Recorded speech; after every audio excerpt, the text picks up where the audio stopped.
Bismillahirrahmanirrahim. Assalamualaikum warahmatullahi wabarakatuh.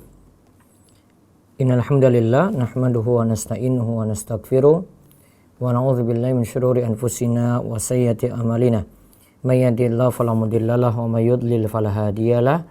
Wa asyhadu an la ilaha illallah wahdahu la syarikalah wa asyhadu anna Muhammadan abduhu wa rasuluh. Allahumma shalli ala nabiyyina Muhammad wa ala alihi wa man tabi'ahum bi ihsanin ila yaumiddin. Allahumma inna nas'aluka ilman nafi'a wa rizqan thayyiba wa amalan mutaqabbala. Puji syukur kita panjatkan pada Allah. Salawat dan salam semoga tercurah pada Nabi besar kita Muhammad sallallahu alaihi wasallam. Malam hari ini seperti biasa kita kembali kajian bersama para remaja sekalian dan juga mendengarkan dari pendengar umum. Dan alhamdulillah malam hari ini disiarkan juga oleh rekan-rekan RTVC, Asosiasi Radio Televisi Islam Indonesia, dan juga yang malam hari ini hadir pula lewat Zoom, serta yang mendengar di Radio Darussalim via streaming maupun yang mendengar langsung lewat channel Romeso TV, Facebook dan Instagramnya. Malam ini adik-adik remaja sekalian, mudah-mudahan semuanya sehat dan Allah berikan panjang umur, terus berada dalam kebaikan, Allah berikan pemahaman dalam agama, dan dari pemahaman ini mudah-mudahan bertambah jadi lebih baik. Malam ini kita bahas kita tidak boleh berbuat zalim, karena Allah itu mengharamkan kezaliman.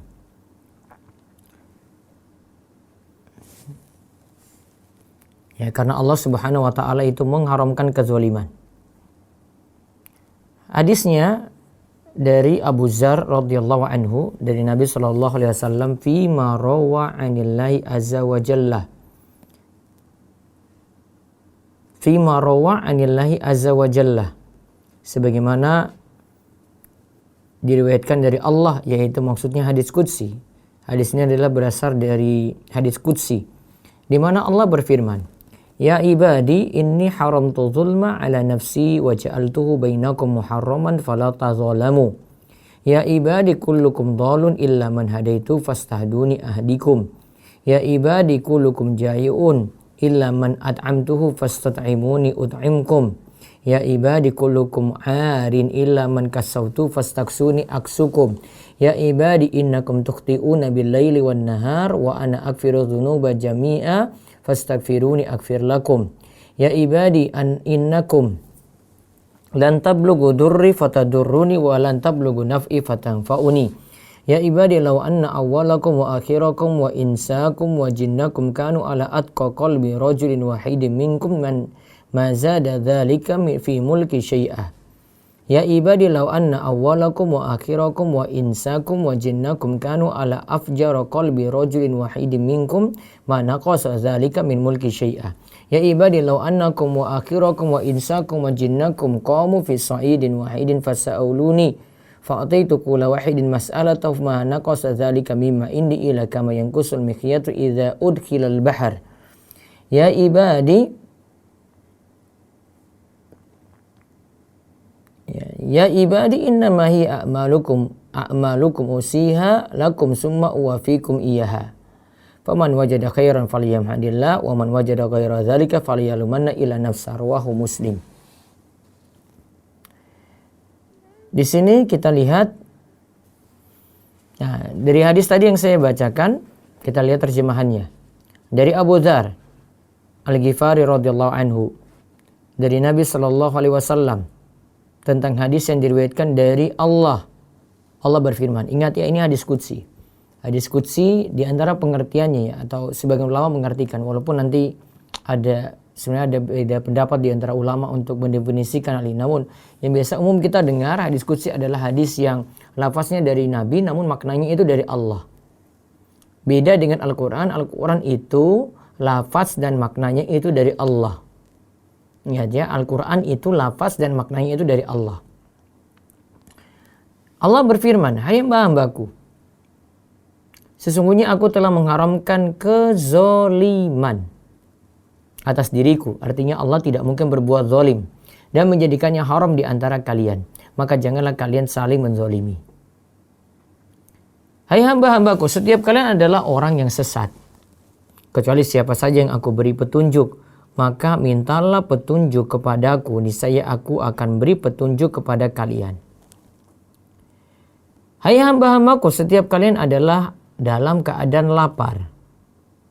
Kecuali siapa yang aku beri makan, maka mintalah makan kepadaku, pasti aku beri kalian makan. Hai hamba-hambaku, setiap kalian adalah telanjang.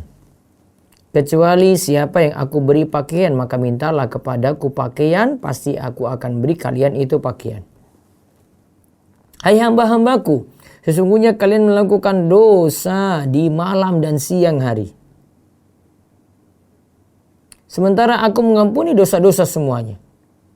Maka mintalah ampun kepadaku, pasti aku akan ampuni dosa-dosa kalian. Hai hamba-hambaku, sungguhnya kalian tidak akan mampu menimpakan bahaya kepadaku.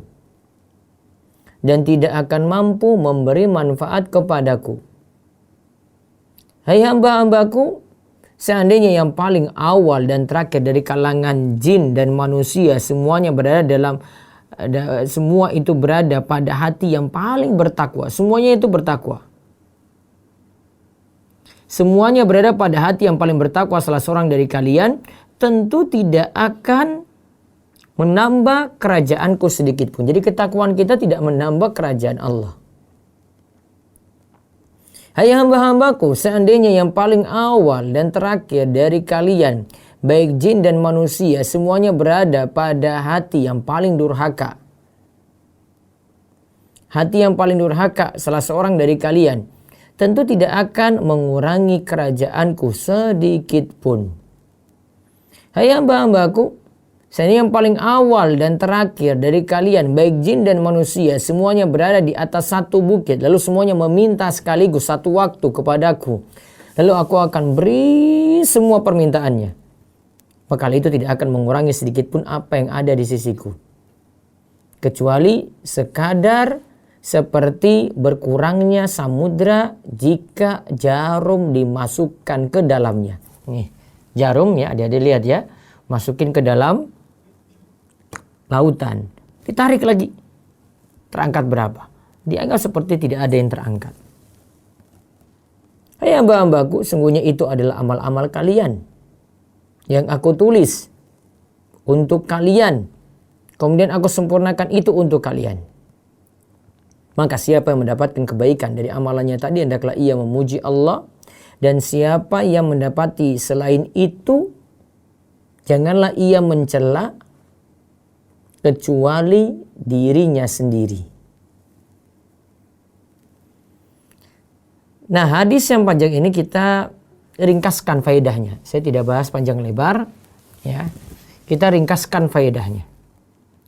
Yang pertama, hadis ini jadi dalil besarnya dosa kezoliman. Karena Allah haramkan untuk dirinya sendiri untuk berbuat zolim. Allah itu sendiri memiliki kesempurnaan dalam keadilan. Jadi Allah nggak pernah zolimi hambanya, nggak pernah. Sampai pun kita itu dapat ujian, dapat cobaan, itu pun tidak zolim pada hamba, enggak. Allah tahu mana yang diposisikan nanti dapat ujian, mana yang nanti dapat nikmat. Allah tahu memberi yang baik untuk mereka itu bagaimana. Maka sekali lagi ingat, Allah tidak mungkin berbuat zalim. Yang kedua, zalim itu ada dua macam.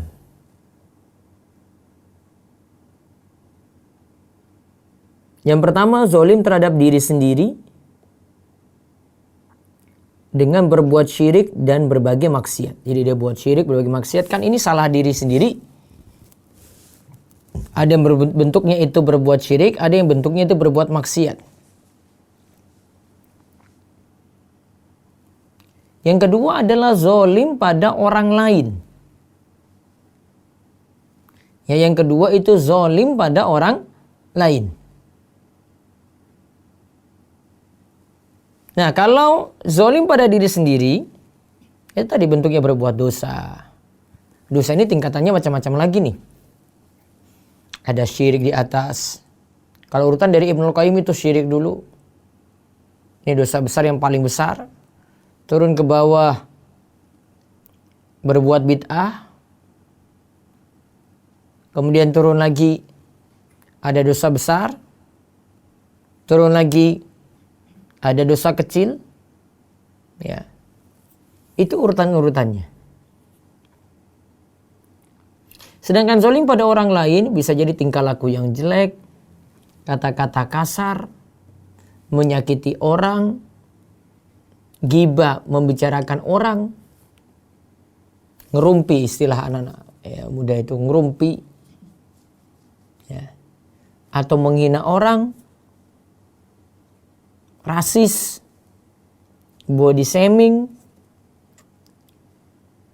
Akhirnya ada orang yang jadi insecure gara-gara perkataan jelek dari dia, menyakiti orang lain, jadi minder orang tersebut, jadi mengasingkan diri, jadi takut untuk bergaul dengan orang. Gara-gara dia yang zolimi dengan kata-kata. Ya. Kadang kalau di kelas itu adik-adik remaja itu membuli yang lain. Dan buliannya ini bareng-bareng juga. Atau ada yang bentuknya itu mengucilkan yang lain yang tidak mau bergaul dengan dia. Cuma lantaran teman yang dikucilkan itu jadi orang yang baik, soleh. So alim itu dia itu. Sudah. Akhirnya jadi bahan gibah lagi, bahan omongan jelek. Ada bentuk zolim juga pada orang lain adalah bentuknya muamalah. Ya, ada bentuk dalam bentuk jual beli. Ya, bisa jadi menipu orang. Harganya dia itu buat terlalu tinggi dari harga standar misalnya. Dia menipu misalnya, dia juga melakukan zolim misalnya dengan menjual barang haram, menjual barang najis. Ini masuk nih di dalamnya. Barang haram ya, barang najis.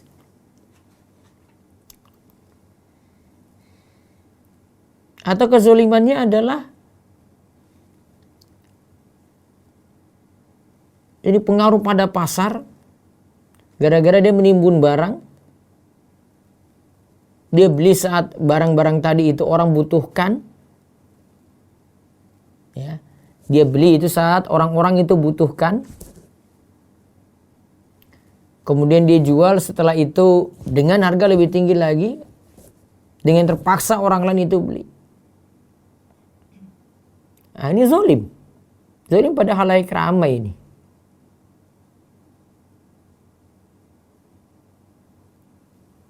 Nah, jadi zolim sekali lagi ada dua macam seperti itu. Sebagian ulama membaginya tadi ada zolim pada diri sendiri, ada zolim pada orang lain.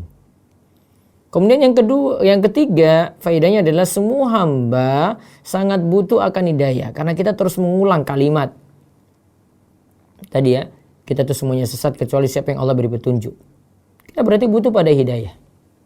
Seperti pada ayat, ihdinas siratal mustaqim. Tunjukkanlah kepada kami jalan yang lurus. Maksudnya tunjukkanlah kami di sini, kata Ibnu Katsir. Yang dimaksudkan hidayah sini adalah hidayatan.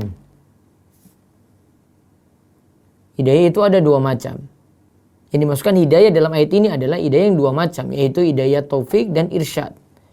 Irsyad itu maksudnya pembimbingan, dia diajak, terus dia dinasihati. Ketika dia sudah mengamalkan itu namanya dia dapat taufik. Ketika kita mengulang Al-Fatihah, ayat ini ulang terus. Ihdinas siratal mustaqim. Maka maksud kita adalah dua hal berarti. Kita minta supaya diajarkan ilmu terus, dapat hidayah irsyad. Kemudian kita minta supaya dapat taufik dari Allah, supaya bisa mengamalkan ilmu tadi.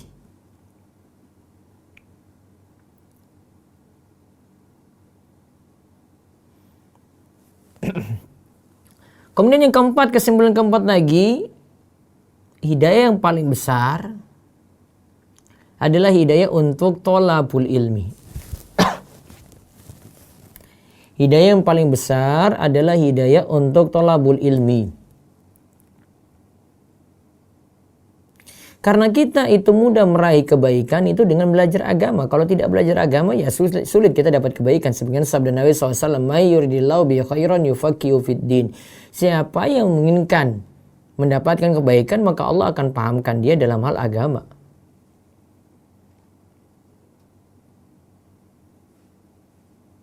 Jadi hidayah besar sekali lagi, hidayah untuk menuntut ilmu agama. Kalau ilmu dunia sifatnya ya ini ya sesuai tujuan kita manfaatkan ya. Namun kalau ilmu agama itu ilmunya benar, pasti itu dimanfaatkan untuk kebaikan. Namun kalau ilmu dunia tergantung tujuan. Ada ilmu dunia orang pelajari, dia pelajari ekonomi, dia ujung-ujungnya kerja riba misalnya. Maka ilmu dunia ini jadi masalah yang dia pelajari. Jadi kalau ilmu dunia tergantung pemanfaatan. Kalau ilmu agama sudah otomatis itu mengandung kebaikan. Kita dulu dalam majelis ilmu, dengarkan kajian seperti malam ini, itu otomatis dapat kebaikan. Gak mungkin dapat jelek gitu kalau ilmunya benar. Kemudian yang kelima, semua hamba butuh berbagai macam rizki dari Allah. Berupa makanan, pakaian, serta semua maslahat dunia dan akhirat. Kemudian yang keenam, hamba juga sangat butuh kembali kepada Allah dan bertobat.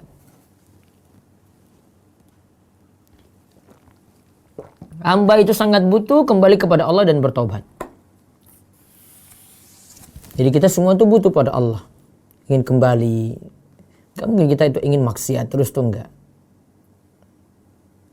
Juga tadi ada semua hamba itu butuh berbagai macam rizki dari Allah. Berupa makanan, pakaian. Ada yang kaitannya dengan masalah dunia seperti ini. Atau kaitannya dengan masalah akhirat. Itu masuk rizki.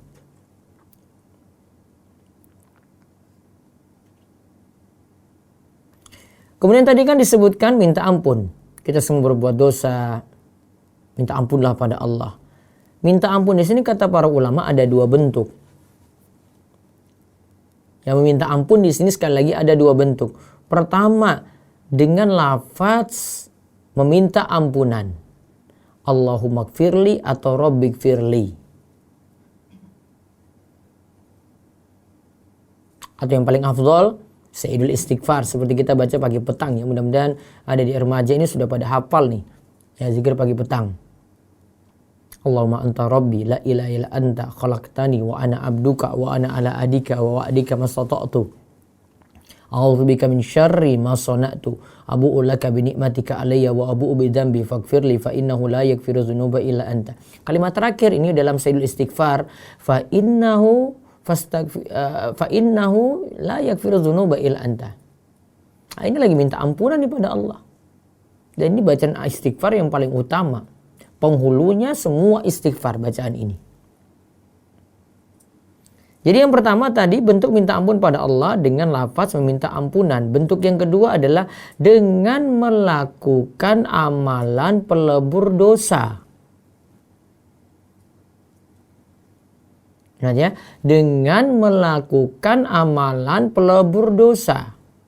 Seperti dia ucapkan, ini amalan ini kalau dalam hadis sebutkan ini melebur dosa ya. Subhanallah bihamdi 100 kali akan menghapus dosa. Nabi sebut lagi. Nabi sebut antara sholat yang lima waktu. As-salawatul khamsu wal jum'atu ilal jum'ati. Antara sholat yang 5 waktu atau Jumat ke Jumat.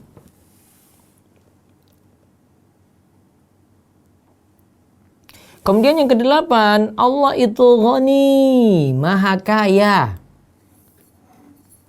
Ya, Allah itu ghani, maha kaya. Tadi kan disebutkan, kita semua butuh pada Allah nih.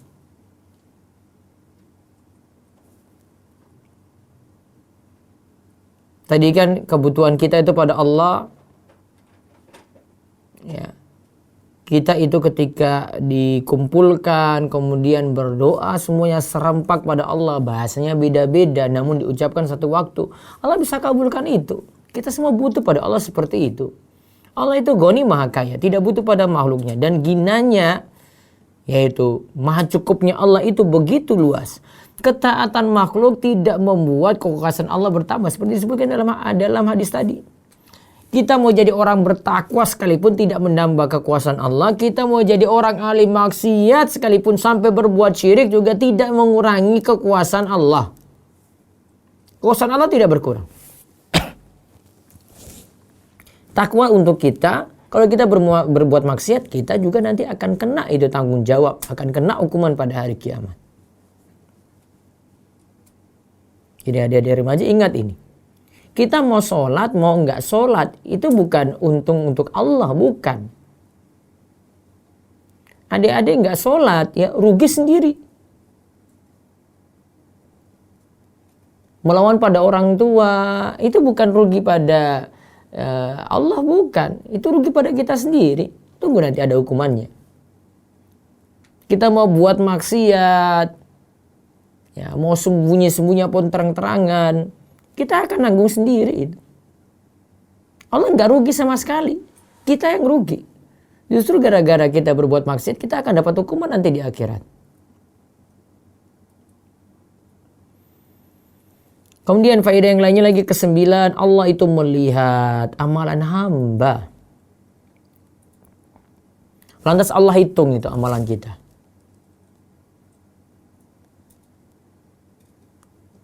Kemudian Allah akan balas itu. Balasannya pun ini tanpa menzolimi manusia sedikit pun. Kita pun ketika dibalas Allah tidak zolimi kita.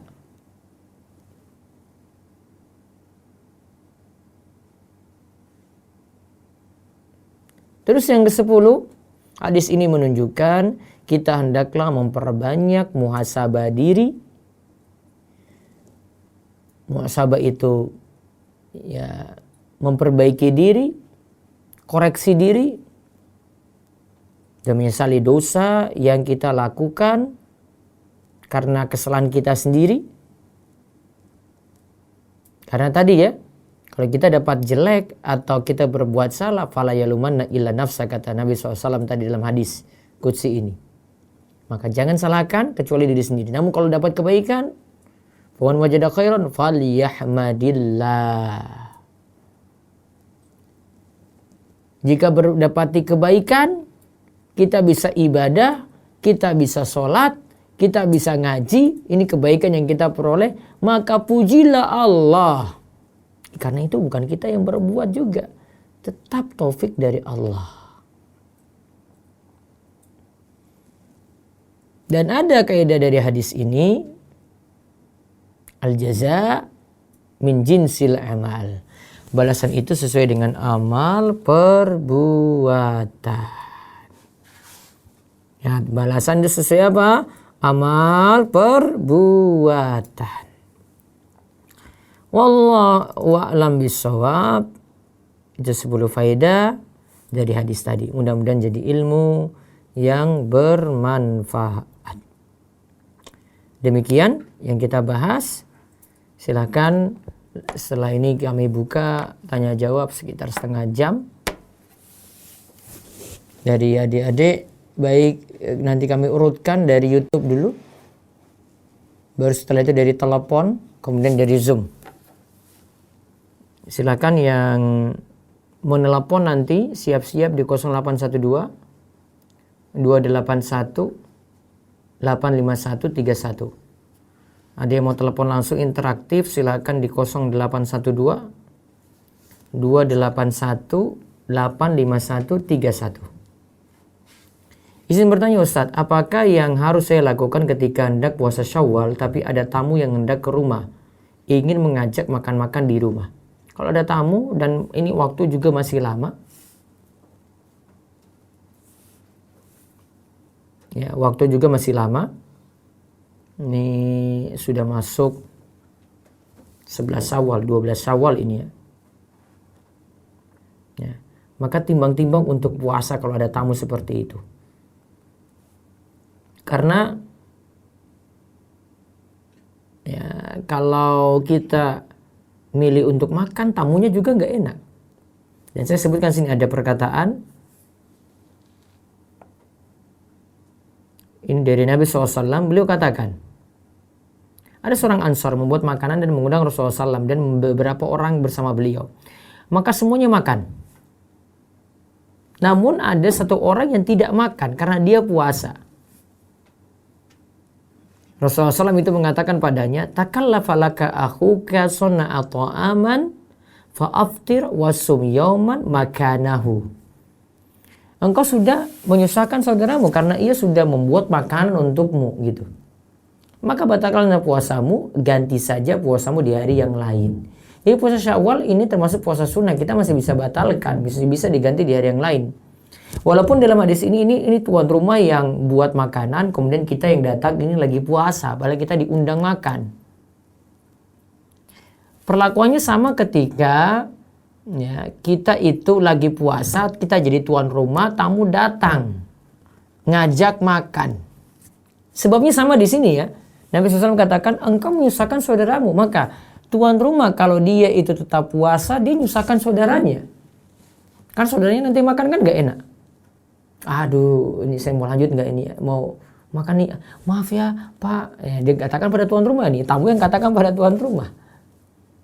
Ya, maaf ini Pak, saya makan dulu ya. Tuan rumah jadi, oh ya silakan. Namun tamu tetap gak enak. Nah itu maksud hadis tadi itu. Jadi timbang-timbang kalau mau tetap puasa. Kalau memang tidak ada masalah untuk tamu ya nggak apa-apa sih. Namun cuma karena nggak enaknya sama tamu. Apalagi tamu sudah pesan dari pagi. Kita tetap nekat puasa. Nah itu jadi bahan pertimbangan. Ada tangga saya dan beliau itu kakak bapak saya. Setiap papasan di jalan saya selalu memperhatikan beliau untuk saya sapa. Namun beliau tidak memperhatikan saya. Tapi saat mau masuk masjid bersama kakak saya, beliau menyapa kakak saya. Bagaimana cara menyikapinya Ustaz?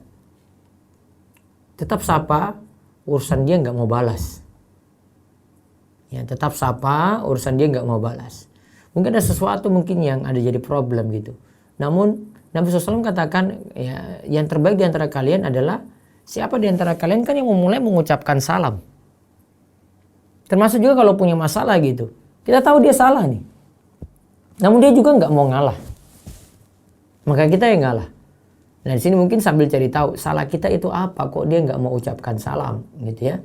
Jadi tetap ucapkan salam ketika itu, nyapa dia. Kalau dia tanggapannya datar saja, nggak mau ngomong, urusan dia dengan Allah nantinya. Silakan Ibu Mutmainnah. Assalamualaikum warahmatullahi wabarakatuh. Iya, waalaikumsalam warahmatullahi wabarakatuh. Silakan Bu. Ini saya mau bertanya tentang new normal, Ustaz. Iya. Kemarin kan sebelum new normal ini kan ibadah itu di rumah. Iya. Terus new normal ini masjid-masjid dibuka. Iya, masjid-masjid dibuka sekarang. Terus ya, angka positifnya masih belum ada perubahan. Iya. Terus gimana? Apakah laki-laki tetap wajib ke masjid? Apa gimana? Terus yang kedua, suami saya kan PNS, ngajar selama ini ngajarnya lewat online. Terus kalau misalnya new normal nanti buka kembali kan sekarang masih libur, masih ada kekhawatiran untuk kembali ngajar. Iya. Apakah misalnya solusinya gimana ya? Karena antara taat pemerintah, sementara kita masih ragu dengan keadaan. Baik. Sebenarnya lihat di tempat masing-masing ya. Namun kan sebagian tempat juga grafiknya turun. Kita nggak bisa pukul rata semua tempat di negeri kita itu sama gitu. Ada yang grafiknya makin lama makin turun, bahkan ada 1 hari 2 hari nggak ada kasus. Ada yang sudah hijau dan ada tetap masih ada kasus seperti itu. Kan mungkin grafik yang ada pertama itu grafik total karena seluruh Indonesia. Dan kita negara ini kita itu luas sekali. Saya anggap satu pulau itu pemerintah itu ngurus seperti ngurus satu negara sebenarnya. Berat. Dengan 34 provinsi itu sama seperti 34 negara bagian. Dan masing-masing punya masalah sendiri-sendiri gitu loh. Sehingga penyikapannya nanti pertama, new normal ini melihat dari tiap-tiap daerah sendiri-sendiri ya. Yang para ulama fatwakan juga tetap memperhatikan keadaan daerah masing-masing. Kemudian yang kedua, sebagian tempat kan ada yang sudah dibebaskan, ada yang belum tetap. Ya, tetap ada yang belum diperkenankan. Maka nanti tinggal lihat di tempat masing-masing. Yang ketiga, tetap kalau diizinkan juga keluar untuk ke masjid, kan ada protokoler yang mesti dijalankan. Dan ini nggak bisa ditawar-tawar. Karena masalahnya pakar kesehatan yang paham ini, gitu, bukan orang awam yang paham. Sehingga kalau ada yang main-main dengan ini nggak boleh. Artinya misalnya dibuat saf renggang 2 meter, masuk masjid tidak boleh desak-desakan. Anak kecil misalnya tidak disarankan ke masjid rawan. Jumlah jamaah yang masuk masjid juga dibatasi, mungkin 40% dari kapasitas atau 50%-nya. Ya. Bawa sajadah sendiri-sendiri, nggak boleh pakai bareng-bareng.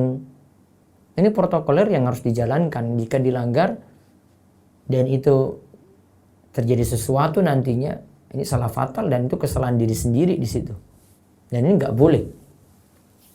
Dan ini sudah melanggar aturan sebenarnya. Walaupun dia bilang masjid dibuka dan kita ke masjid gitu. Namun kalau prosedur ini tidak dia penuhi, dia melanggar aturan juga sebenarnya dari aturan yang pemerintah tetapkan. Karena pemerintah yang membolehkan untuk orang-orang ke masjid, namun dengan protokoler yang sudah jelas-jelas ketat di situ. Maka tetap jadi pertimbangan. Ya, sarannya sih ini kerjasama semua, DKM maupun jamaah harus sadar masing-masing. Jangan cuma semangat mau pergi ke masjid saja. Namun kesadaran dibangun juga dengan memperhatikan protokoler seperti ini. Adapun di tempat yang masih rawan dan kita misalnya khawatir untuk diri kita sendiri untuk keluar, walaupun mungkin masjid sudah dibuka, tetap yang jelas Islam memperhatikan untuk mempertahankan jiwa, menjaga keselamatan jiwa dibandingkan dengan memperhatikan keselamatan agama di sini. Agama di sini masih ada uzur untuk kita tetap lakukan di rumah. Namun kalau jiwa nggak bisa ditawar-tawar. Sehingga kalau ditanya, Ustadz, ini daerah saya ini kemarin ada korban Ustadz. Kami sudah khawatir lagi nih. Pas kemarin mungkin di tetangga samping kompleks rumahnya ya yang kena gitu. Di tempat dia khawatir. Karena orang masih keluar masuk. Boleh jadi ada OTG. Orang tanpa gejala gitu. Kalau memang masih khawatir seperti ini daripada sholatnya penuh was-was walaupun tadi pakai protokoler, bisa timbang-timbang sholat di rumah. Ya, walaupun mungkin nanti dia tetap kerja, tetap ke pasar gitu. Urusan lainnya, ini urusan lain. Kalau kerja, ke pasar, ke mall, ini urusan lain, ini urusan dunia. Seperti misalnya ini hujan deras nih, hujan deras, kan ada keringanan kita tidak sholat berjamaah di masjid. Bukan berarti kalau kita tidak sholat berjamaah di masjid, kita tidak boleh ke pasar, tidak boleh ke mall, tidak boleh ke ini. Bukan. Ya. Ini uzurnya ya, semua uzur saat ibadah ini kita ambil. Ya sama seperti ini, kita misalnya ada uzur, saya mau menyelamatkan jiwa saya, Ustaz, saya serba kekhawatiran nih. Mana tangga saya itu ada yang kena. Masa kita pergi ke masjid sedangkan keadaannya seperti ini. Mungkin sebagian tetap mau, ya sudah silakan kalau yang ini. Kalau kita memang punya kekhawatiran, itu pilihan sendiri. Bisa dia memilih tetap di rumah. Jadi makanya kita tidak bisa memaksakan hal ini, new normal, namun berlakukan semua. Karena buktinya saja masjid cuma nampung 40-50%. Ya, 40-50% itu. Sehingga ketika ada yang nanya saya juga, Ustadz, ini sholat Jumat ini bagaimana nih? Saya di perusahaan, pabrik, itu membuka kesempatan sholat Jumat juga. Namun kalau semua pegawai ketika itu langsung sekaligus sholat, nggak bisa Ustadz, terbatas tempat. Padahal tadi kan cuma bisa muat 40% ya. Maka pasti sebagian itu nggak bisa laksanakan sholat Jumat langsung satu waktu. Walaupun mungkin sebagian pendapat itu katakan ada sholat Jumat kloter kedua, namun saya masih kurang setuju nih. Namun saya masih teliti dalilnya ya. Kurang setuju dengan kloter kedua. Karena kalau dalam mazhab Syafi'i sendiri, sholat Jumat itu kalau satu tempat itu nggak bisa satu tempat terus dekatan dan ini masih bisa disatukan satu tempat, itu tidak bisa dijadikan beberapa masjid, itu nggak bisa. Kecuali kalau memang terpencar ini karena memang kapasitas masjid sudah nggak muat. Namun kalau masih bisa jadi satu, nggak boleh diadakan di beberapa masjid, jadikan satu semua ini. Kalau ini saja tidak boleh berbilang, harus diselenggarakan satu waktu, tidak boleh ada Jumatan yang mendahului ya, Jumatan di masjid ini, berarti kan satu waktu dilakukan. Maka tentu saja kloter kedua itu nggak mungkin. Kalau kloter kedua nggak mungkin, maka pasti ada orang yang tidak menghadiri sholat Jumat. Sholat Jumat yang pertama tadi. Maka kemungkinan dia cuma satu, sholat zuhur. Ganti sholat Jumat yang tadi tidak bisa dia ikuti. Sehingga untuk kasus ini, ya, saya tetap masih putuskan dia tidak ikut Jumat, tapi dia ganti sholat zuhur. Entah sholat zuhur nanti setelah kloter pertama tadi di masjid atau di tempat kerjanya masing-masing. Jadi kita bicara realita kayak gitu. Jadinya karena kapasitas masjid yang terbatas, tetap ada orang-orang yang tidak mungkin dimuat di dalam masjid. Ya, kalau enggak dia dapat kloter kedua. Kalau sholat 5 waktu sih nggak masalah. Ya, dia dapat kloter kedua. Ya, jadi ini sudah selesai. Oh gantian nih, masuk lagi. Tadi kan muat cuma 40%, masih ada orang lagi. Kerjakan yang kedua itu. Nah, ini jadi bukti bahwasanya nggak semua dimuat di masjid. Pasti ada yang prefer atau milih sholat di rumah. Dan itu nggak masalah untuk ini. Ya, itu buktinya penerapan new normal, namun tidak bisa semuanya untuk masjid tadi semua diberlakukan wajib berjamaah di masjid, enggak. Nah, tetap dengan pertimbangan seperti itu. Saya sebutkan realitas saja. Karena masjid sekali lagi hanya bisa muat terbatas. Wallahu a'lam. Adapun yang kedua tadi tentang masalah pekerjaan, ini tidak melanggar aturan sebenarnya, karena kembali sama seperti saya terangkan sholat, kalau memang dia nganggap rawan, penuh was-was, tetap masih bisa work from home, ya, kerja dari rumah kalau memang tidak ada masalah untuk itu. Wallahu a'lam. Iya. Misalnya ini diwajibkan untuk masuk kantor. Dosen kan selain ngajar juga ada kegiatan-kegiatan lain. Iya. Gimana kalau misalnya suami tetap kerja dari rumah, tapi gaji tetap masuk, Ustaz? Itu tergantung keputusan kampus ya. Kalau kampus bolehkan ya nggak masalah. Gitu. Jadi tergantung keputusan kampus. Kalau terpaksa dia pun keluar, dia penuhi protokoler. Ya, ketika luar physical distancing, pakai masker, rajin cuci tangan, dia penuhi itu. Pulang segera mandi, itu aja dia prosedurnya kayak gitu. Ya mudah-mudahan ya tidak ada apa-apa nantinya. Cukup? Baik. Baik, ada telepon? Belum? Lewat YouTube dulu.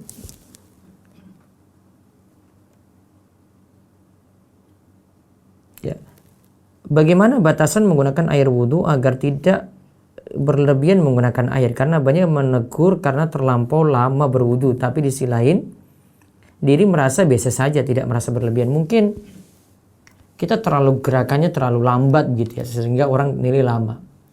Kemudian yang kedua, kita tidak mempertimbangkan keadaan orang juga yang ngantri di belakang. Bisa jadi keran di masjid cuma 2. Orang ngantri di belakang untuk menunggu 2 orang yang giliran langsung nih. Maka harusnya dia pakai strategi. Karena kepentingan orang banyak, dia dahulukan.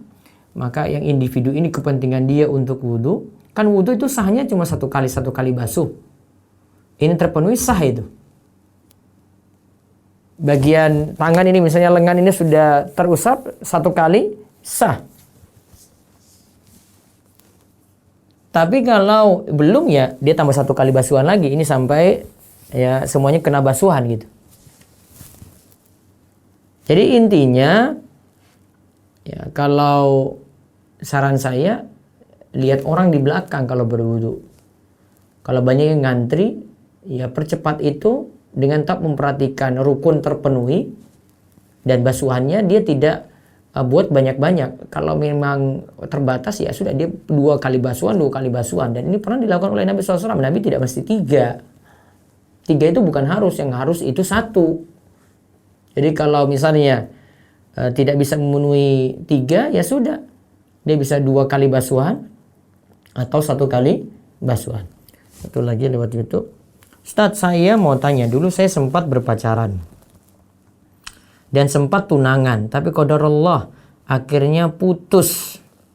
Tapi Ustadz, masalahnya dia masih save foto-foto saya di laptopnya dan di dompetnya.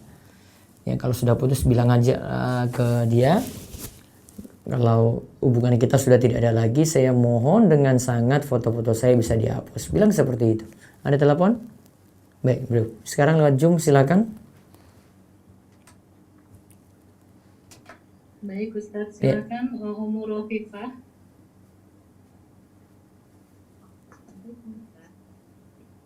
Ya, silakan. Bagaimana hukum dalam agama Islam menolak hadiah atau pemberian dari teman yang domisilinya itu jauh dari saya Ustadz, dan niat hati? Gimana Bu? Tadi menolak hadiah? Ya, menolak hadiah. Jadi ada teman yang ingin memberi hadiah kepada saya, domisilinya jauh dari saya Ustadz. Saya bukan tidak menolak sih, tapi hanya bilang secara halus untuk dialihkan gitu Ustadz, dengan maksud supaya tidak terbebani ongkos kirim yang mahal. Apakah saya termasuk yang zalim Ustadz ada beliau? Lalu yang kedua, apakah jika kita menolak pemberian dari seseorang termasuk menolak rezeki dari Allah Ustadz? Pencerahannya Ustadz. Hadiah macam-macam ya sebenarnya. Kalau itu hadiah biasa secara umum boleh diterima. Baiknya sih nerima walaupun mungkin kita nggak pakai. Walaupun mungkin itu suatu nilai yang rendah yang mungkin kita tidak biasa pakai juga. Mending jaga perasaan orang. Seperti saya cerita tadi, ada hadis, ada tuan rumah sudah buatkan makan, terus ada tamu kan yang puasa. Nabi kan tadi bilang, Bu, kamu coba timbang-timbang dulu gitu ya. Kan itu sudah buatkan makanan. Jadi masalah perasaan saja gitu loh. Jadi kita jaga perasaan orang lain. Kadang ada yang beri kita itu biasa. Padahal kalau saya nilai ini kan biasa, saya juga masih bisa beli seperti itu. Ya. Walaupun juga buat dia susah juga. Untuk jaga perasaan dia, seperti tadi yang tadi saya sebutkan, hadis yang tentang masalah makan saat puasa tadi yang saya sebutkan, kan menyenangkan dia sekaligus juga tidak membuat dia itu banyak kecewa. Ya, mendingan kalau memang dia tidak ada beban apa-apa ketika kirim, biaya kirimnya juga dia siap nanggung. Ya, dengan itu mungkin hubungan kita dengan dia juga makin dekat, karena kan Nabi SAW katakan tahadu tahabu. Saling berilah hadiah kalian, maka kalian saling mencintai. Mungkin dengan dia beri hadiah ini kita bisa balas lagi gitu. Dan saling mendoakan itu. Ya, selama dia tidak kesulitan, nggak apa-apa, sarankan kirim, nggak masalah gitu. Namun kalau dia orang yang sulit, terlalu membebankan diri, ya itu baru disarankan untuk dia tidak perlu mengirim hadiah tadi. Wallahu a'lam. Gitu Umur Rofifah. Yang kedua Ustaz, jika kita pemberian dari seseorang termasuk menolak rezeki dari Allah? Menolak rezeki. Ya, ini bukan maksudnya menolak ini ya. Artinya rezeki kita nggak hilang. Kalau memang akhirnya kita tolak kemudian itu sudah, itu juga rezeki kita gitu loh. Bukan masalah menolak rezeki tetap ditakdirkan gitu. Ya, karena rezeki sudah punya jatah masing-masing seperti itu. Itu cuma istilah orang-orang kita saja, kita katakan masa menolak rezeki. Tetap rezeki itu sudah ditakdirkan. Kita tolak yang ini, nanti yang lain datang lagi, tetap ada gantinya gitu loh. Jadi cuma istilah kita, tetap rezeki tetap dengan takdir Allah itu datang. Wallahu a'lam. Cukup Om Rafiq. Baik, ada telepon? Ya, assalamualaikum. Assalamualaikum. Waalaikumsalam. Ustaz. Dengan siapa di mana? Saya dengan Komala Ustadz Cibubur. Silakan Bu, dengan Ibu. Maaf Ustadz mau tanya. Saya pernah dengar kajian yang isinya menyebutkan salah satu hadis itu ada menyebutkan bahwa bulan puasa Syawal itu dapat dikerjakan di bulan Zulqa'dah atau bulan berikutnya karena memang ada uzur misalnya sakit gitu ya dan lain-lain. Nah itu bagaimana Ustaz? Apakah memang bisa dikerjakan? Karena memang terus terang mohon maaf, saya kalau haid lama Ustaz, jadi kemarin pun saya utang 14 hari. Insya Allah saya pun nanti mungkin kemungkinan besar akan haidnya lama lagi. Itu bagaimana Ustaz ya? Tetap pentingkan qadha. Iya, qadha saya lagi jalan Ustaz sekarang, udah 6 hari Ustaz. Ya sudah, jalani terus. Masalahnya begini, coba perhatikan kalimat saya ya. Kalau kita dahulukan qadha, kemudian puasa Syawal, maka puasa Syawal ini nanti akan mendapatkan pahala sempurna setahun penuh. Karena hadis menyebutkan demikian. Siapa berpuasa Ramadan, summa atba'ahu, kemudian dia ikutkan, summa atba'ahu sittan min Syawal, dia ikutkan dengan puasa 6 hari di bulan Syawal. Karena kasiyamid dahar, maka puasanya seperti puasa setahun penuh. Berarti dia dapat pahala ini. Karena Ramadan dia lakukan berarti qadha kan ini tadi kan untuk memenuhi puasa Ramadannya. Kemudian dia ikutkan dengan puasa Syawal, berarti dapat pahala sempurna di situ. Namun ada keadaan yang kedua. Puasa Syawal dilakukan dulu, baru kemudian qadha dilakukan. Para ulama Syafi'iyah katakan dia dapat pahala pokok dari puasa sunnah. Artinya puasanya sah. Namun pahala setahun penuh yang disebutkan dalam hadis tidak dia dapat. Paham ya bedanya kan? Jadi kalau ditanya, Ustaz saya sudah dahulukan, saya sudah puasa Syawal 6 hari nih. Sekarang saya mau qadha. Dapat puasa saya sah nggak? Iya sah. Namun tidak dapat pahala puasa setahun penuh. Karena kepotong gitu Ustaz ya? Karena Syawal duluan gitu ya? Syawal duluan. Padahal dalam hadis tadi syaratkan. Dalam hadis itu kalau orang ngerti bahasa Arab, dia tahu itu kalimat syarat. Kalimat syarat berarti dipenuhi dulu dong ininya, qadhanya. Baru kemudian Syawalnya. Kalau tidak ada qadha ya sudah dia langsung puasa Syawal. Nah, untuk kasus ibu, nah ini para ulama Syafi'iyah juga bahas. Untuk wanita haid dia punya uzur. Dia punya uzur, maka uzur ini tetap dia ganti juga puasanya. Puasanya tetap dia bayar. Seandainya ada uzur tidak selesai, ya sudah mudah-mudahan dicatat niatnya di situ. Seandainya masih tetap mau dia lakukan, dia bisa mungkin sebagian hari dia bisa dapat di bulan Syawal nih ya. Dia dapat 4 hari lah. 2 hari sempatnya cuma di Zulqa'dah. Ya sudah dia yang 2 hari itu dia lakukan di Zulqa'dah karena uzur. Jadi bisa dilanjutkan itu Ustaz ya. Iya. Saya katakan 4 hari dapat di Syawal, 2 hari Zulqa'dah gitu Ustaz ya. Iya. Oke, baik Ustaz. Namun ini sumbernya bukan dari hadis, namun istihad ulama ya.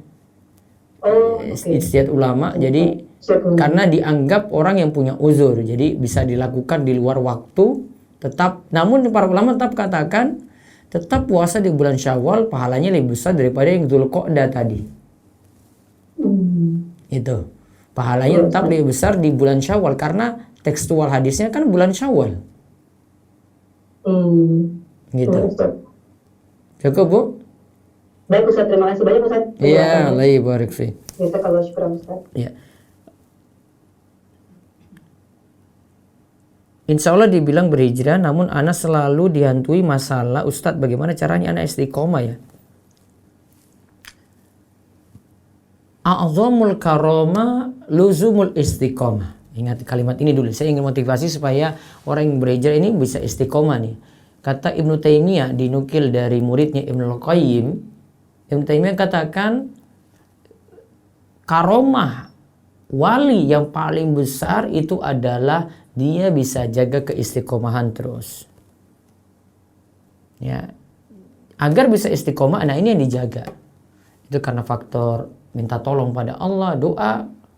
Karena faktor dia ngaji terus. Juga karena faktor didukung lingkungan, didukung keluarga, didukung teman, punya lingkungan yang baik. Nah ini faktor-faktor yang membuat orang itu istiqomah. Kemarin sudah kita bahas, coba cari video kami di channel Rumeso TV. Ada di bagian live streaming ya. Cari video judulnya istiqomah di hadis ke-21. Ada telepon lagi? Ya, silakan. Ya, assalamualaikum. Waalaikumsalam. Dengan siapa di mana? Waalaikumsalam, Pak. Dengan hamba Allah Ustaz di Jawa Timur, Bondowoso. Iya, silahkan. Ustaz, Ana mau tanya ini apa? Mungkin keluar dari tema, Ustaz. Iya. Ini apa? Ana punya mbak dan beliau ini rencananya mau menikah. Iya. Tapi calonnya itu, Ustaz, tidak terlalu mengenal sunnah, tapi orangnya baik, Ustaz. Bagaimana saran antum, Ustaz? Kakak jenengan sudah ngaji belum? Kakak Anda sudah ngaji, Ustaz. Sudah rutin ngaji? Yang kakak Anda akhwar, Ustaz. Iya. Alhamdulillah sudah rutin ngaji, Ustaz. Sudah rutin ngaji dan sisi keagamaannya sudah bagus. Alhamdulillah, insyaallah sudah. Terus Ustaz. kakak antum kenapa milih yang ikhwan seperti itu? Kenapa? Sebenarnya awalnya bukan pilihannya sih, Ustaz. Terus? Ini karena kedua orang tuanya, Ustaz. Nah, ini solusinya nanti insya Allah besok Jumat nih baru saya beritahu. Besok Jumat kajian malam seperti ini, nanti ada kajian khusus untuk masalah jodoh ini ya. Jadi judulnya itu jodohku, pilihan orang tua atau pilihanku. Nanti kita bisa kompromikan masing-masing itu. Kalau memang ini dari orang tua, anak putri nggak setuju, sampaikan pada orang tua alasan yang ingin disampaikan gitu. Daripada nanti pernikahan berlangsung kemudian akhirnya jadi ketidaktenangan di situ. Ini nggak tenang, ini nggak setuju, hatinya gelisah. Kalau dia sudah punya calon, sampaikan pada orang tua, saya sudah punya calon dan ini agamanya bagus. Ya, kalau memang kakak perempuan nih lagi nggak setuju nih, ya kesempatan antum untuk carikan calon untuk kakak antum sebelum nikah. Mudah-mudahan belum terjadi khitbah, belum terjadi akad. Kalau sudah terjadi akad ya sudah, gimana lagi? Awalnya gini, Ustaz, yang beliau awalnya tidak memang benar-benar menolak, tapi mungkin karena apa namanya dulu sempat sih, Ustaz, yang ikhwan ini pergi ke rumahnya kakak anak. Akhirnya yang kakak anak sudah nolak, tapi orang tuanya mengizinkan biar cepat selesai, katanya orang tuanya, Ustaz, biar cepat selesai masalah itu, Ustaz. Nah, berarti keputusannya pada kakak antum saya. Coba timbang-timbang lagi. Kalau dia dapat sisi baiknya, terus menyenangkan orang tua, nggak ada masalah, nggak juga mudarat untuk dia, ya silakan cari ridho orang tua seperti itu. Mudah-mudahan itu yang terbaik. Dan lagi, Ustaz, amin. Orang tuanya ini, Ustaz, tidak sangat fanatik dengan ciri-ciri orang-orang yang kenal manhaj salaf, Ustaz. Soalnya di sekitaran rumah Anda sudah ada gitu, maksudnya yang sudah mengenal sunnah sudah terlihat jelas, Ustaz, ciri-cirinya, Ustaz. Ya, terus. Seperti Anda, kalau beliau itu, kalau orang tuanya itu, kalau lihat orang-orang yang cingkrang, orang-orang yang berjenggot, kayak yang enggak gitu, Ustaz. Kayak apa? Gitu, Ustaz. Jadinya Pak nggak senang gitu. Dulu gimana, Ustaz? Apa sih? Simpel saja, bahasanya simpel. Nggak senang jadinya, gak usah muter-muter. Iya, Ustaz. Ya, beliaunya tidak senang, Ustaz. Ya, gitu aja. Kalau melihat ciri-cirinya seperti itu. Yang nggak senang orang tuamu berarti? Iya, orang tuanya yang kuat, Ustaz. Terutama ayahnya, Ustaz. Ayahnya ini ayahmu tuh? Ini kan bukan ayahnya kakak saya, Ustaz. Bukan kakak kandung saya, tapi kakak saudara, Ustaz. Oh, bilang tadi, saya kira ini kakak langsung. Bukan, Ustaz. Ya, itu dakwah si perempuan pada orang tua sendiri. Ya, itu kesalahannya bukan pada orang tuanya, kesalahannya ini pada akhwatnya yang mungkin kurang dakwahi orang tua. Gitu loh. Halo. Nah, Ustaz. Jadi salahnya itu bukan pada saya, itu salahkan akhwatnya malahan. Kenapa seperti ini tidak dibicarakan dengan orang tua tidak didakwahi, nggak diberikan pemahaman, sehingga dia nggak jadi dapat jodoh seperti itu. Gitu Kalau karena untuk masalah dakwah insya Allah sudah Ustaz, tapi yang menerima itu hanya orang tua perempuannya Ustaz, orang tua perempuannya beliau Ustaz, tapi orang tua ayahnya beliau belum bisa menerima masih Ustaz. ya tugas dia dakwahi lagi. Gitu. Ustaz. Cukup ya? Cukup Ustaz. Ya, baik. Jazakallahu Ustaz. Ya. Waalaikumsalam. Baik, lewat Zoom silakan. Baik Ustaz, saya baca pertanyaannya Iya. yang baca. Ustaz, mana yang harus didahulukan antara pergi ke pesantren untuk menghafal Al-Quran atau memutuskan bekerja dan tinggal dekat orang tua untuk berbakti? Di sisi lain, orang tua mengizinkan untuk pergi ke pondok pesantren, tapi fulanah tersebut tidak tega meninggalkan orang tua.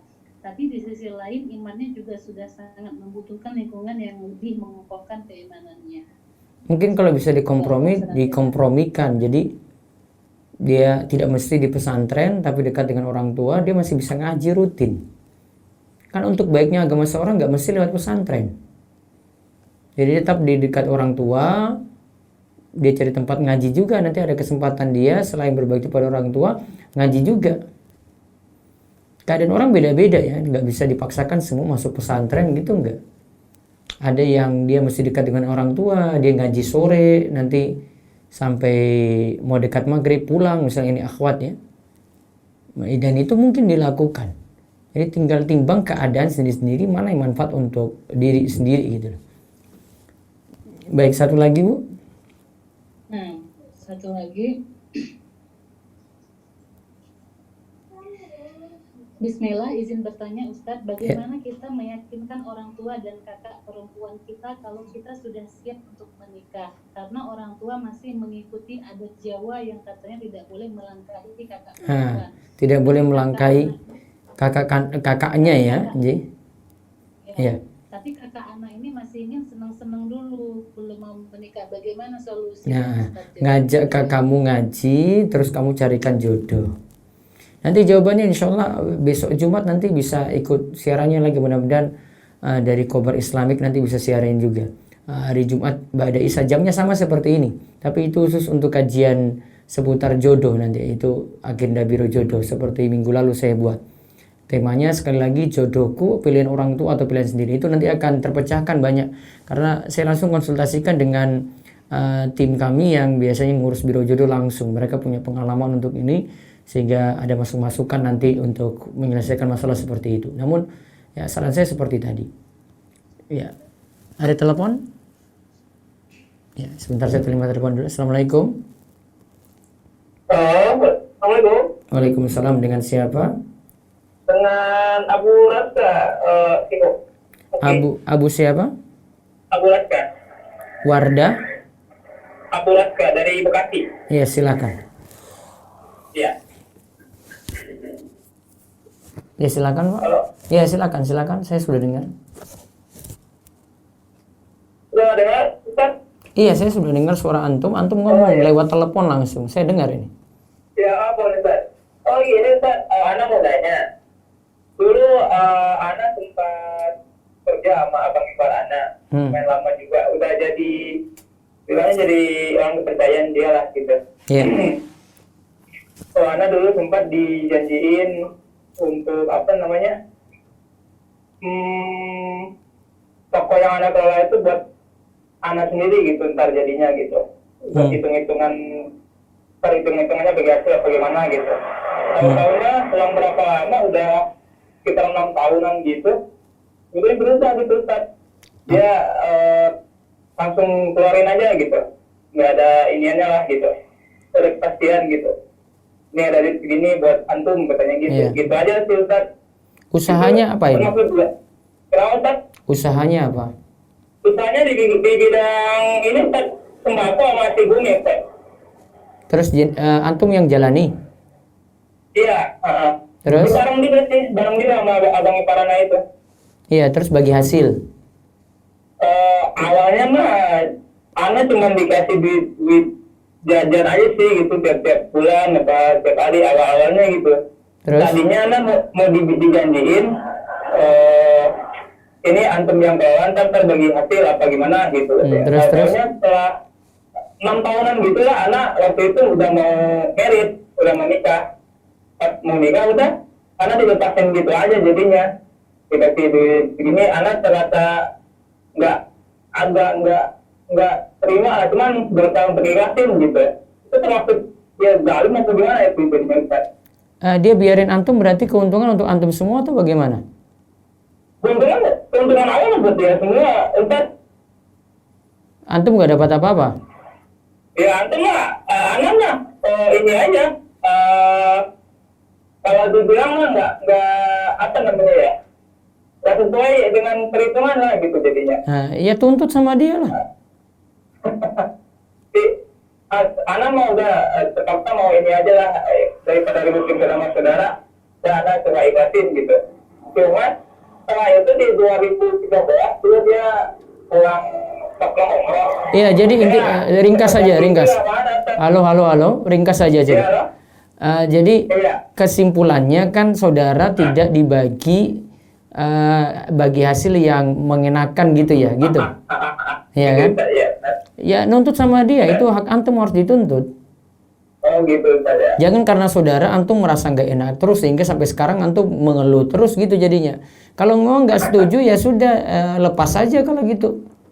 Oh gitu Pak, ya. Satu lagi Ustaz, ya sempat janji anak juga mau umroh gitu Ustaz.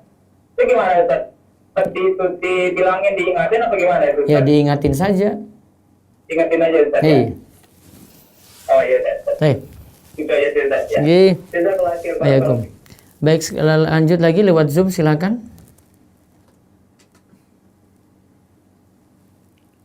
Monggo, ada yang lewat Zoom? Banyak pertanyaannya. Baik, saya panggil yang via raise hand dulu karena dari chat ini ada sekitar 15 pertanyaan, yang raise hand ada 3 sebentar. Novi Umur Raka, silakan. Ya, silakan. Bu Novi. Ya, waalaikumsalam warahmatullahi wabarakatuh. Silakan Bu. Bisa suaranya dikeraskan lagi Bu?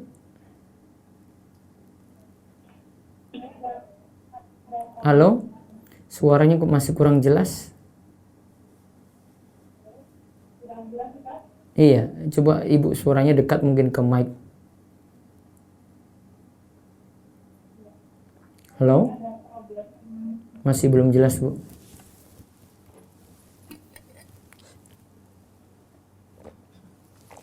Halo Bu, saya belum jelas suaranya. Halo? Iya Bu, masih belum jelas ya. Halo? Masih belum jelas. Mungkin Bu Novi, mungkin boleh coba di ini dulu. Bisa beralih dulu ke yang lain dulu Bu, biar enggak ini waktu. Boleh. Ya, beralih dulu. Ibu Sri Kandi, silakan. Assalamualaikum warahmatullahi wabarakatuh. Iya, waalaikumsalam warahmatullahi wabarakatuh Bu. Silakan Bu. Ustadz, Ana mau bertanya, misalnya kan kita ini puasa Syawal 6 hari. Puasa Syawal 6 hari ya.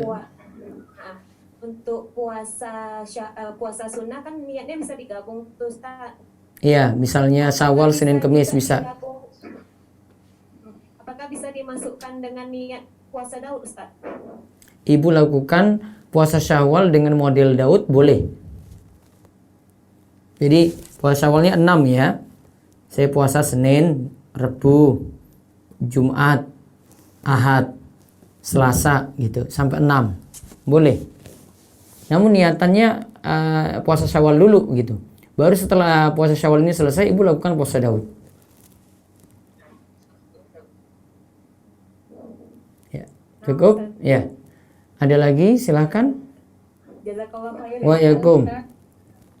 Silakan Bu. Ibu Sharon. Ya, silakan. Halo? Ya, silakan. Ya, kan ada tetangga anak itu suka memutar musik. tetangga suka memutar musik. Nah ya, nah itu apakah mereka termasuk menzolimi kita sebagai tetangganya gitu? Karena jujur Ana terganggu Ustaz. Dan apakah Ana tidak menegur mereka itu termasuk menzolimi mereka juga? Baik, itu kenapa sampai bisa terdengar suaranya pakai speaker luar gitu sampai ke tetangga? Nah Ustaz, karena depanan rumahnya. Depanan, pakai toa atau pakai apa? Ada speaker sampai kedengaran sekali gitu, satu kampung dengar. Lumayan lah sekitaran. Ya kalau memang agak terganggu lapor ke Pak RT, nggak usah apa nasihatnya langsung, biasanya nggak terima. Lapor ke Pak RT aja, Pak ini kami tangga-tangga pada nggak tenang, kok suara musiknya dia itu dengar putar kok keras-keras mengganggu kami. Mungkin ibu bisa sampaikan saya punya anak mau tidur, ada keperluan ini gitu, sampaikan alasan-alasannya menguatkan gitu. Namun laporkan ke Pak RT, lebih punya wewenang di situ untuk negur.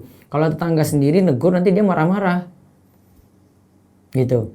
Kemudian apakah kita terzolimi? Ya jelas terzolimi. Terus apakah kita diamkan? Nah ini timbang-timbang kalau untuk masalah diamkan. Diamkan atau istilahnya boikot itu kalau ada maslahat. Kalau nggak ada maslahat percuma. Nabi SAW itu pernah mendiamkan Ka'ab bin Malik kan. Sampai Ka'ab bin Malik itu yang dari orang yang salah jadi orang yang kemudian dia beranjak lagi dari zero to hero. Jadi orang yang nol sampai jadi pahlawan dia, terkenang dia. Namun awalnya buat salah, Nabi boikot dia. Nah, ini boikot kenapa? Oh, Nabi boikot, dia bisa sadar si Ka'ab bin Malik. Maka kalau kita jadi tetangga, tahu tetangga kita salah, kita boikotnya di sini punya pengaruh nggak? Ya, kita boikotnya itu punya pengaruh nggak? Kalau tidak punya pengaruh, timbang-timbang berarti. Jangan jadi sia-sia. Kita sudah diamkan, dia juga nggak ngaruh apa-apa, suaranya tetap keras juga suara musiknya. Nah, maka tetap timbang-timbang seperti itu. Jadi mendiamkan ini ada tujuan ya, sehingga mendiamkan jadi manfaat. Karena asalnya mendiamkan orang kan nggak boleh. Itu hukum asal itu. Mendiamkannya baru boleh kalau ada maslahat. Paham ya? Halo? Ya. Ya. Waalaikumsalam. Baik, satu lagi ya. Satu lagi mungkin. Sebentar.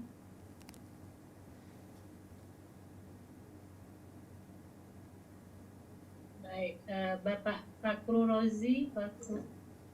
Ya, silakan Pak Fakru Rozi. Bismillah, assalamualaikum warahmatullahi wabarakatuh. Waalaikumsalam warahmatullahi wabarakatuh. Monggo. Ya, silakan Pak. Ustadz, pertama nama ini kakak Ana Ustadz. Dia kan usianya udah dibilang cukup menikah Ustadz. Iya. Cuman qadarullah beliau masih takut Ustadz. Masih takut untuk menikah Ustadz. Dia masih takut untuk menikah. Kenapa? Trauma masa silam atau gimana? Takutnya karena sebab apa? Nggak mau menikah? Dia nih, makanya dia disuruh anak. Halo? Yang pertama karena mungkin ada problem yang pernah dihadapi lah Ustadz. Iya, terus? Gitu, mungkin takut karena belum siap menerima nanti ikhwannya yang begini begitu Ustadz. Ya, terus? Yang ingin ditanyakan bagaimana cara menghilangkan rasa Ustadz. Nah, ini bisa motivasi dari pihak keluarga. Mungkin masalah jodoh yang dia belum dapat saja, bisa jadi problemnya macam-macam itu ya.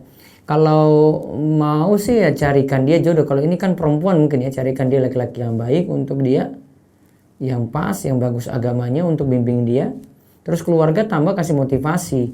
Terus ceritakan pengalaman-pengalaman juga.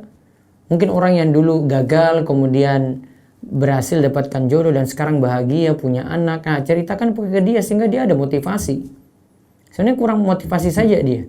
Sehingga masih tetap seperti itu, kemudian masih mengenang yang dulu-dulu yang pernah gagal atau ada masa kelamnya dulu lah. Ya, untuk bisa move on harus ada yang dukung juga gitu. Ya, mudah-mudahan bisa dan terus doakan dia. Cukup? Satu lagi boleh Ustaz? Iya, silakan. Satu lagi Ustaz. Iya. Gini Ustaz, anak kan jualan juga Ustaz, jualan baju busana muslim pria Ustaz. Busana muslim pria, terus? Jadi beberapa Ustaz memang saya jual jauh dari harga modal Ustaz. Misalkan modal bajunya sekitar 100.000 Ustaz. Karena pengambilan keuntungan itu mau sampai 200.000 Ustaz. Saya jual 100 gitu Ustaz. Iya. Jadi ada beberapa dari konsumen kita Ustaz, dia tahu Ustaz harga modalnya sekian Ustaz. Iya. Dia bilangnya, antum kok jual kok mahal kali, kan nggak boleh dalam Islam katanya mengambil keuntungan terlalu banyak. Gitu. Iya. Maksudnya mau tanya sama Ustaz, memang benar Ustaz apa yang dibilang ikhwan kita itu Ustaz? Nggak benar. Dia kurang ngaji. Mengambil keuntungan banyak. Dia nggak benar, dia kurang ngaji. Dia mau larang-larang dari mana? Dulu di masa para sahabat ada yang jual juga super mahal seperti itu. Kan modal nggak perlu orang tahu. Pertama. Kemudian yang kedua, hak kita mau naikkan 100%, 200% dari modal kita itu sah-sah saja gitu loh. Ya. Dan kalau ada orang tahu ini lebih tinggi, nggak ada masalah untuk dia. Yang penting selama tidak ada aturan dari pasar atau dari pemerintah untuk masalah harga ini, bebas kita naikkan berapapun. Ya, seperti itu dibebaskan. Paham ya? Halo? Ya, baik. Cukup ya? Ya, baik. Waalaikumsalam. Terus saya pilih dulu lewat YouTube. Jika kita sedang baca Quran terus menemukan ayat sajadah, apakah harus langsung sujud tilawah? Pas berhenti di akhir ayat, langsung sujud tilawah. Ngadap kiblat, sekali sujud baca doa seperti ketika kita sujud biasa. Satu lagi. Apa hukumnya jika istri melarang suami untuk melihara hewan peliharaan? Apakah termasuk zalim kepada suami? Enggak, kalau istri ada pertimbangan, mungkin bagi dia juga ada dampak jeleknya, silakan beri saran baik-baik pada suami dengan lemah lembut. Ada telepon? Ya, satu telepon dulu. Baru terakhir nanti Zoom ya, siap-siap. Ya, Assalamualaikum. Waalaikumsalam. Ya, silakan. Saya Panji dari Surabaya, Ustaz. Ya, silakan Mas Panji. Bagaimana hukumnya jika mengikuti kelas desain yang gambar kartun, Ustaz? Mengikuti desain apa? Gambar kartun, kelas desain gambar kartun. Ya, terus? Itu bagaimana hukumnya, Ustaz? Apakah boleh mengikuti, Ustaz? Mas Panji mau gambar kartun? Ya, tapi nanti saya gambarnya nggak pakai wajah, Ustaz. Nggak pakai apa? Mengambil ilmunya dari kelas tersebut, Ustaz. Mengambil ilmu dari apa? Kelas desain tersebut. Kelas desain. Iya. Mengambil ilmu dari kelas desain tersebut dan di situ diajarkan misalnya gambar orang utuh gitu. Iya. Nah, berarti nanti jenengan harus rubah prinsip. Jadi saya belajar situ, namun pelanggaran-pelanggaran syariat saya nggak boleh ikuti. Halo? Iya. Ya, paham ya? Jadi ada misalnya gambar muka utuh, nah itu nggak diikuti. Cukup? Baik. Ya.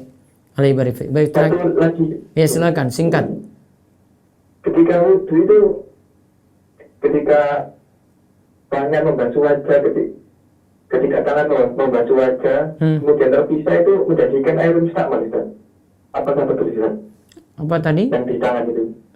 Tangan ketika terus membasuh wajah dengan tangan, kemudian tangannya terpisah dari wajah.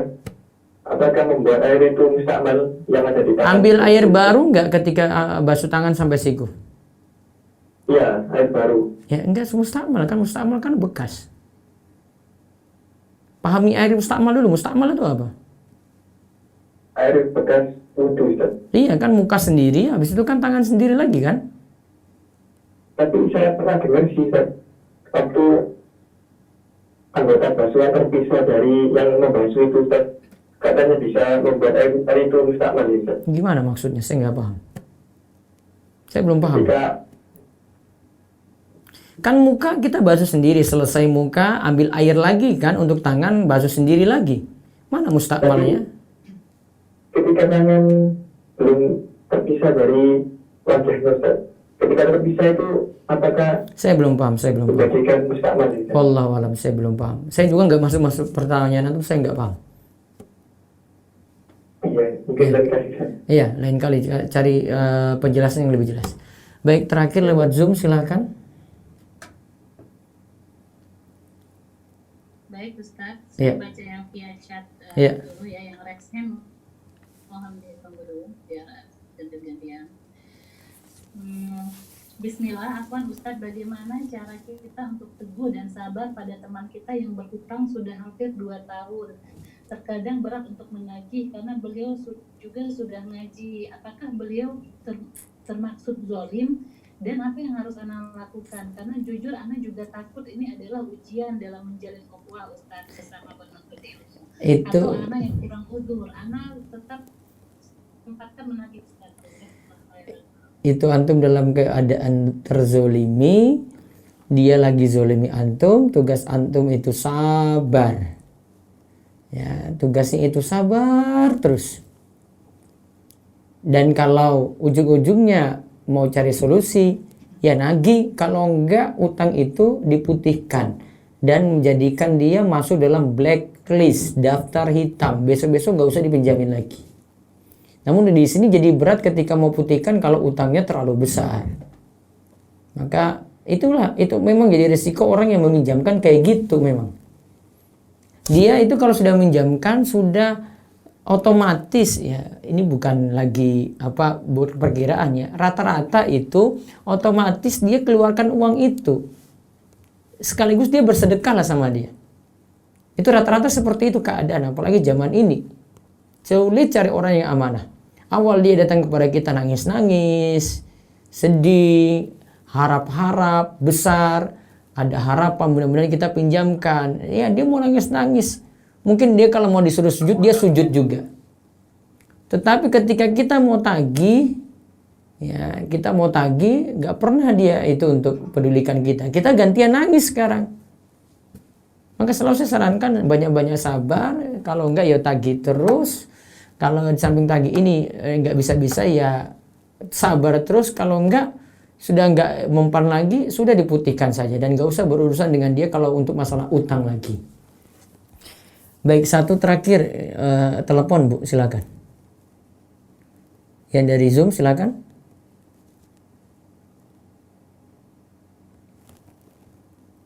Monggo. Dari Zoom Ustaz? Iya. Silakan Bapak Tanjung Syakir. Iya, ini terakhir ya. Ya, silakan. Assalamualaikum warahmatullahi wabarakatuh, Ustaz. Iya, waalaikumsalam Pak Tanjung, silakan. Mau nanya nih Ustaz. Iya.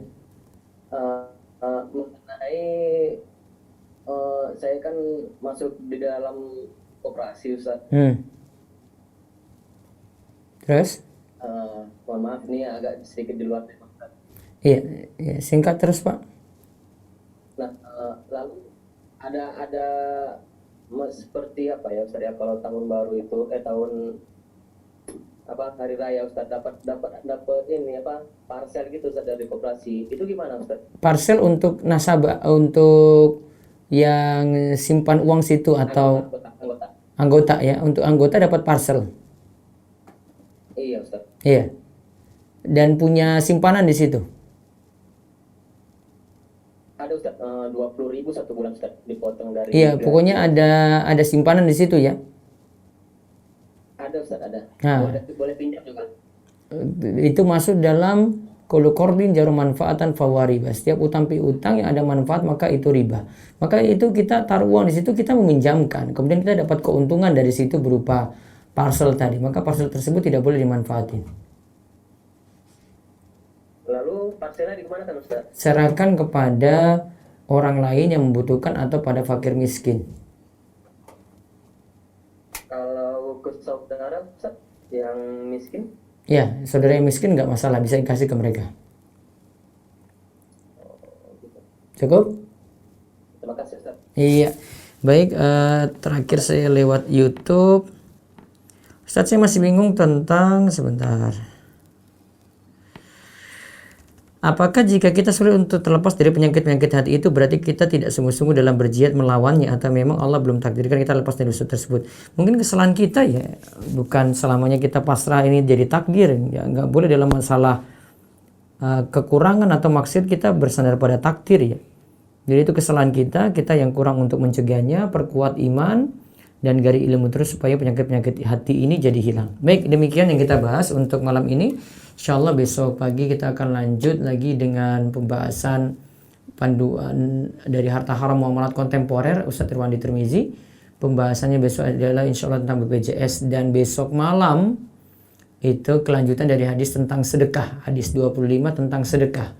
Ya, nantikan flyernya akan disebar. Kemudian untuk Jumat, nanti khusus untuk Jumat ada tema baru. Saya akan bahas tuntas untuk malamnya itu Bulughul Maram, pembahasan air secara tuntas. Kemudian paginya Bulughul Maram, kemudian malamnya itu tentang masalah jodoh. Ya, jodohku itu pilihan orang tua ataukah pilihanku. Nantikan untuk hari Jumat dengan tema-tema spesial, bukan seperti tema rutin yang kita bahas. Baik, demikian yang kita bahas untuk kesempatan malam ini. Mudah-mudahan bawa berkah bagi semua, dan terima kasih untuk semua pihak yang telah membantu menyiarkan acara malam hari ini atau kajian malam hari ini dari RTVC maupun lewat Zoom dan juga lewat radio DS dan TV channel Rumaiso TV dan yang lainnya. Mudah-mudahan Allah berikan kita kebaikan dan terus memberikan kita taufik untuk beramal soleh dan kita terus diberikan istiqomah. Kita tutup dengan doa kafaratul majlis. Subhanakallahumma bihamdik asyhadu an la ilaha illa anta astaghfiruka wa atubu ilaik. Assalamualaikum warahmatullahi wabarakatuh.